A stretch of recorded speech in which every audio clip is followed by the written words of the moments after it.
အားလ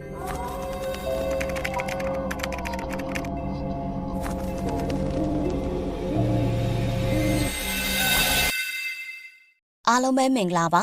Scary Tale Movie Channel ကနေပြန်လည်ကြိုဆိုလိုက်ပါတယ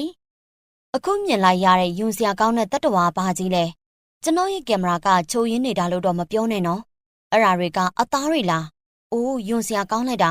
Sky မင်းယူနေရလားအဲ့လောက်ထိမစင်မချင်းကိုနာကျင်အောင်လုပ်ဖို့သူ့မှာဖိအားတွေဘလောက်တောင်ရှိနေလဲမသိဘူးနော်ထားလိုက်ပါဘာပဲဖြစ်ဖြစ်ဒီလိုကိစ္စမျိုးတွေကရဲတွေကင်တွေရမယ်ကိစ္စတွေပဲလေကျွန်တော်ကသတင်းထောက်တယောက်ပဲဆိုတော့ရနိုင်တော့ကိုကဖို့အတွက်တပ်ပုံအနေငယ်ရိုက်ယူထားလိုက်မယ်ခမရဲ့ထွက်ဆိုချက်နဲ့အဲ့ဒီနေရာတပ်သေးတွေကိုကျွန်တော်တို့စုဆောင်းဖို့လိုပါတယ်ကျေးဇူးပြုပြီးပူးပေါင်းဆောင်ရွက်ပေးပါခဏလေးဆောင်ပေါင်းရဲရရှိဒါကျွန်တော်ရဲ့လုပ်ငန်းသုံးပစ္စည်းတွေပါဟာတော်သေးတာပေါ့တပ်ပုံတွေအားလုံးကိုကလောက်မှာတင်ထားဖို့ဒီကျွန်တော်ကညံကောင်းခဲ့တော့ဒီနေ့ Sky ရဲ့ဖြော်ဖြေပွဲကိုသတင်းယူဖို့ကျွန်တော်ရောက်လာခဲ့တယ်ဒါပေမဲ့လူရှိသူရှိမှကိုတပ်သေးတာကိုမျက်မြင်တွေ့လိုက်ရလိမ့်မယ်လို့တော့မထင်ထားခဲ့ဘူးခဏလေးပရိသတ်တွေကဘာလို့ထူးထူးဆန်းဆန်းဖြစ်နေကြတာလဲရှင်မင်းတကယ်ကံကောင်းတာပဲမင်းရဲ့ဒီနေ့အစီရင်ခံစာလူများစိတ်ဝင်စားတဲ့ကောင်းစဉ်တစ်ခုဖြစ်လာမှသိချတယ်ဟုတ်တယ်ကျွန်တော် post တင်ဖို့အတွက်အချက်လက်တွေကိုစုစည်းနေတာဒါပေမဲ့ဒီတပ်ပုံကနည်းနည်းထူးဆန်းနေတယ်ကျွန်တော်ခုနလေးတင်ကြည့်လိုက်တဲ့တပ်ပုံနဲ့မတူဘူးမလားကျွန်တော်ပဲထင်အောင်ထင်မှဖြစ်နေရလားဒါမှမဟုတ်တစ်ခုခုလွဲနေရလားငါတော့ဘာထူးဆန်းတာမှမမြင်ပါဘူး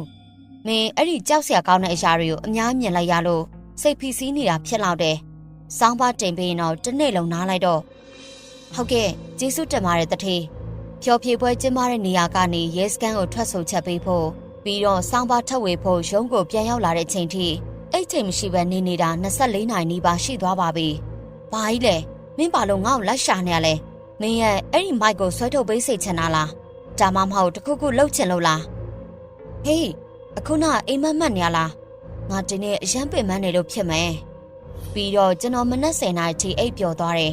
နိုးလာတော့စားစရာတခုခုရှူဖို့ရေခဲတက်တာစီမြင်မြန်လျှောက်သွားလိုက်တယ်ရေခဲတက်တာထဲမှာရှိတဲ့ပစ္စည်းတွေအကုန်လုံးရှုပ်ပွားနေတာကိုတွေ့လိုက်ရတယ်တခုခုကအဲ့ဒီထဲမှာမှွေနောက်ထားသလိုပဲဒါပေမဲ့အဲ့ဒီအကြောင်းကိုဆက်စားနေဖို့ကျွန်တော်မှအချိန်မရှိဘူးဒါပေမဲ့လမ်းတစ်လျှောက်လုံးကျွန်တော်ကိုစူးစိုက်ပြီးလိုက်ကြည့်နေတဲ့ထူဆန်းတဲ့အကြည့်တွေကိုခန်းစားနေရတယ်။ကျွန်တော်လှည့်ကြည့်လိုက်တဲ့ချိန်မှာသူတို့ကထူဆန်းတဲ့ပြုံးတွေနဲ့ကျွန်တော်ကိုပြန်ကြည့်နေကြတယ်။ကျွန်တော်ကိုခြောက်လန့်ဖို့လှုံ့နေကြတာလား။နေပါကျွန်တော်ကပေတရဲထက်မဆိုပိုပြီးကြောက်စရာကောင်းတယ်။အဲ့ဒီအချိန်မှာပဲလမ်းပြတ်ကူးတဲ့အချက်ပြတန်မြည်လာလို့ကျွန်တော်လည်းအလင်းမြန်ပဲလမ်းပေါ်လှမ်းတက်လိုက်တယ်။ရုတ်တရက်ဆူးရှားတဲ့အတန်မြည်လာပြီးကားတစ်စီးကကျွန်တော်စီကိုအရှိန်နဲ့မောင်းလာတာကိုတွေ့လိုက်ရတယ်။ကျွန်တော်ဝင်တိုက်ဖို့အဆင်သင့်ဖြစ်နေပုံပဲကျွန်တော်အချိန်မီဘေးဘက်ကိုခုန်ရှောင်လိုက်လို့အသက်ပေးရလွတ်မြောက်ခဲ့တယ်တခြားလမ်းတစ်ဖက်ကိုရောက်သွားတော့မှကျွန်တော်အခုနာကမီနီကိုဖြတ်လာခဲ့မှန်းသိလိုက်တယ်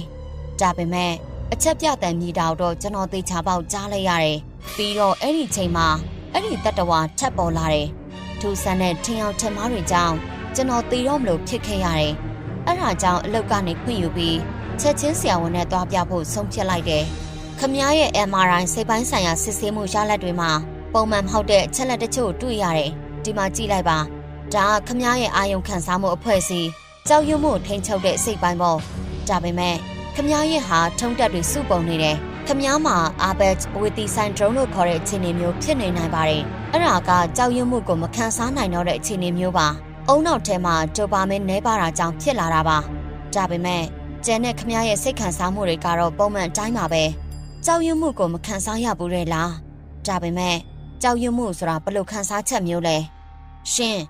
Sky ရဲ့ဖြော်ဖြေပွဲကိုတက်ရောက်ခဲ့တဲ့လူတိုင်းစိတ်တက်ကြတဲ့လက္ခဏာတွေပြနေတယ်လို့အခုလေးတင်သတင်းရတယ်လူ10ယောက်ကျော်လောက်ကိုတက်သေးသွားပြီမင်းလည်းအခုဆေးရုံမှာပဲဆက်နေတာကောင်းမယ်ဟုတ်ကဲ့ကျေးဇူးတင်ပါတယ်တထေးကျွန်တော်ကြည့်ဆိုင်ပါမယ်ကျွန်တော်ရဲ့သတင်းထောက်ပြီးစားမကြသေးခင်ကအတွေ့အကြုံတွေနဲ့အိမ်မှာဖြစ်ခဲ့တဲ့နောက်ဆက်တွေကြောင့်အဲ့ဒီမိစ္ဆာကောင်ကကျွန်တော်အနီးနားမှာရှိနေတယ်ဆိုတာကိုအတည်ပြုနေတယ်ကျွန်တော်လောက်ရမှာကစောင့်ကြည့်ကင်မရာတချို့တက်ဆင်ပြီ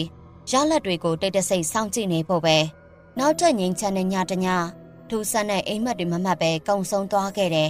ကျွန်တော်ရေခဲတက်တောင်ဆက်စေးကြည့်လိုက်တော့ထူဆန်းတဲ့တစ်ခုခုနောက်တစ်ခါထပ်ရောက်လာပြီးအစိမ်းစားလို့ရတဲ့စားစာတွေကိုအကုန်စားထားတာတွေ့လိုက်ရတယ်ကျွန်တော်ရဲ့အလုပ်ကတော့ကင်မရာမှတ်တမ်းတွေကိုပြန်ကြည့်ပြီး ကျွန်တော်ရဲ့ရန်သူဘသူလဲဆိုတာဖော်ထုတ်ဖို့အတွက်အချိန်ကောင်းအောင်စောင့်နေဖို့ပဲမနက်တနာရီ40မိနစ်ထိအရာအလုံးပုံမှန်အတိုင်းပဲလို့ထင်ရတယ်ပြီးတော့ကျွန်တော်နားပေါက်ထဲကနေသေးငယ်တဲ့တက်တဝါလေးတစ်ကောင်တရွေ့ရွေ့ထွက်လာတာကိုတွေ့လိုက်ရပါတယ်ဒီတက်တဝါလေးကကျွန်တော်အုံနောက်ထဲမှာကပ်ပါကောင်လိုနေနေတာပဲဒါဆိုရင်ကျွန်တော်ထင်အောင်ထင်မှားတွေဖြစ်နေတာဒီကောင်ကြောင့်ပဲအဲ့ဒီချိန်ရုတ်တရက်နောက်ကနေနီရဲနေတဲ့လက်တစ်ဖက်ပေါ်လာပြီးကျွန်တော်ပါဆက်ကိုလက်နဲ့ဆွဲလိုက်ပြီးယွန်ရှာဖွဲပြုံးတစ်ခုဖြစ်သွားစေတယ်အဲ့ဒါအဲ့ဒီမိစ္ဆာကောင်ပဲ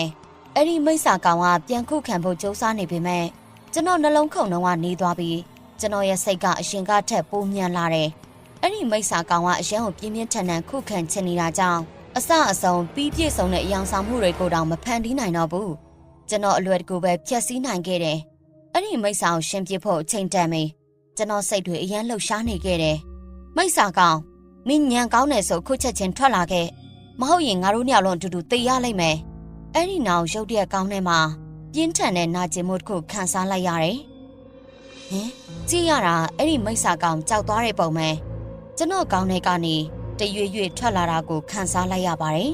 ကျွန်တော်ရှိရမိစ္ဆာကောင်ဟာကြောက်စရာအမျက်ဒေါသတွေနဲ့အလင်းအမြန်ပဲကြီးထွားလာတယ်မိုင်မဲတဲ့လူသားကောင်မင်းတကယ်ပဲလွတ်မြောက်နိုင်မယ်လို့ထင်နေရလား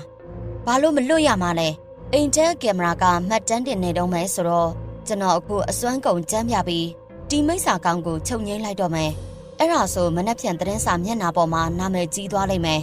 အဲ့တချောင်းနဲ့မိစ္ဆာရဲ့နှလုံးသားကိုထုတ်ဖောက်လိုက်ပေမဲ့ကျွန်တော်အုံနောက်ကလည်းတစ်ခုခုနဲ့ထိုးဆိုင်ခံလိုက်ရတယ်လို့နာကျင်ကြိုက်ခဲသွားတယ်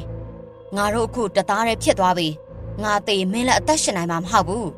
လက်ရှိမှာတော့သူ့ရဲ့စီးဝါကံမှာတုံ့ပြန်မှုတွေနဲ့အုံနောက်လှုပ်ရှားမှုတွေကပုံမှန်လူတစ်ယောက်ရဲ့အတိုင်းပဲရှိနေသေးတယ်အဲ့ဒီတတဝါကသူ့ရဲ့အာယုံခံစားမှုအဖွဲ့အစည်းထဲကဒိုပါမင်းကိုမစားသုံးနိုင်တယ်လို့ရှင်းကိုတက်ပြီးလက်ခံသူအသက်ရှာဖို့ကလည်းမဖြစ်နိုင်ဘူးအဲ့ဒါကြောင့်သူ့ရဲ့အုံနောက်အမြစ်ကိုစားသုံးပြီးအစားထိုးလိုက်တာပဲ